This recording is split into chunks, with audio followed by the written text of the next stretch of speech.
Hello and welcome to the Royal Road School of Carmelite Prayer.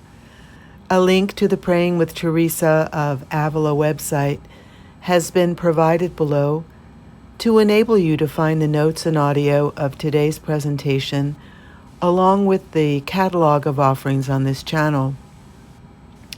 Today's presentation will address Teresa's method of prayer.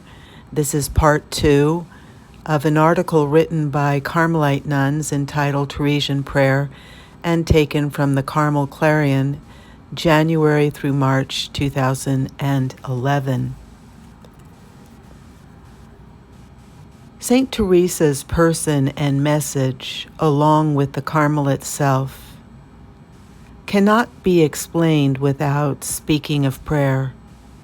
The study of Teresian prayer gives us access to the whole of her life and teaching, while allowing an understanding of the Carmelite vocation. Teresa's method of prayer, part 2.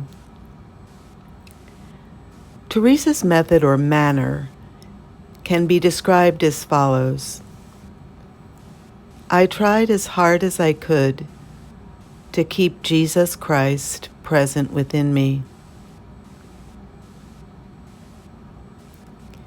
This is the method of prayer I used.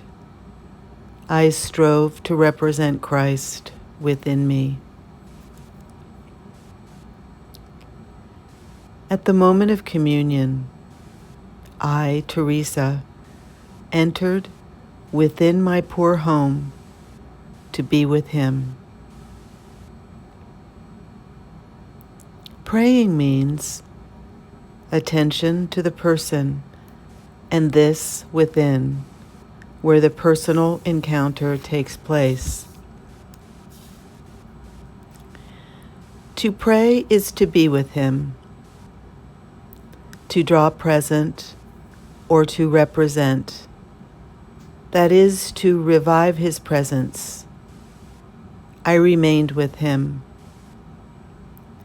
It means to make contact with the person. When Teresa converts her experience into teaching, she only needs to change the subject of the sentence. One should just remain there in his presence. Teresa would later call this way of praying the prayer of recollection. She sets it out in chapters 26 through 29 in her book entitled The Way of Perfection.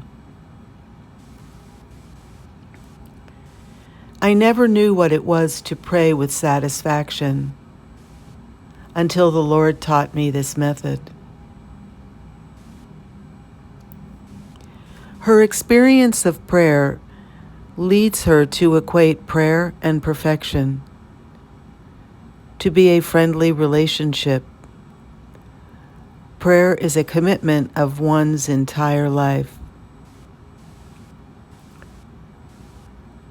To pray is to opt for God as a friend. To pray is to seek to be servants of love and to follow resolutely by means of this path of prayer, Him who has loved us so much. Living for another, the friend. Once you are placed in so high a degree as to desire to commune in solitude with God and to abandon the pastimes of the world, let His Majesty lead the way along the path He desires.